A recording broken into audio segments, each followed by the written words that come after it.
অনেক জানা অজানা সত্য আমি জানতে পারলাম। সে আমাকে কেন বলেনি তা বুঝতে আমার আর বাকি রইল না। কতটা অমানবিক আমার মা আর বোন হতে পারে আমি চিন্তাও করতে পারছি না। মেয়েটা নিশ্চয় ভেবেছিল সবচেয়ে বেশি ভালোবাসার মানুষের নামে আমার কাছে অভিযোগ করতে নেই, কিংবা আমাকে সে কষ্ট দিতে চায়নি। অনুতাপ অনুশোচনা আমাকে ঘিরে তুলল। আমি হাসপাতালে গেলাম, যেখানে রিনি মারা গেছে। অনেক কষ্টে ডাক্তারের সাথে যোগাযোগ করে জানতে পারলাম আসল সত্যটা। রিনিকে প্রথমত দেরিতে হাসপাতালে আনা হয়েছিল, দ্বিতীয়ত আম্মা আর বোন জোর করে নর্মাল ডেলিভারি করাতে চেয়েছিল। মূলত আম্মাকে রাজি করাতে করাতে আরও অনেকটা সময় পেরিয়ে যায়।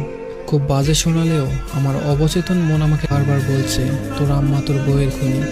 বাড়িতে এসে আম্মার রুমে গেলাম, আম্মার সামনে বসলাম আর আম্মাকে বললাম, আম্মা, আমার ছোট বোনটার কেন যেন সিজার করেছিল ডাক্তার।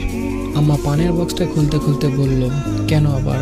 পানি ভাঙার ডর আছিল, ডাক্তারই তো কইল করতে, আল্লাহ বাঁচাইছে, সময় মতো করা গেছে। আম্মার উত্তরে আমার কলিজায় আগুন জ্বলে গেল। যেটা নিজের মেয়ের বেলায় ভাবতে পেরেছে সেটা রিনির বেলায় পারল না। একজন নারী হয়ে অন্য নারীর প্রতি এতটা অবহেলা। কোনো মতে ধৈর্য ধরে বললাম, আম্মা, আমি কি আপনারে কখনো কষ্ট দিছি, ভালোবাসা কম দিছি?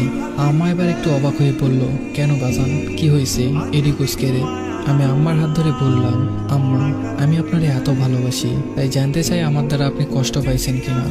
আম্মা আমার মাথায় হাত বুলিয়ে বলল, তুই আমার সোনার টুকরা ছেলে, তোর মতো ছেলে যেন আল্লাহ সবার ঘরে ঘরে দেয়।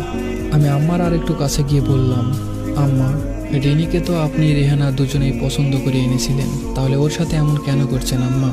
ওরে ফোনে কথা বলতে দেখলে এত ডাকাডাকি করতেন কেন?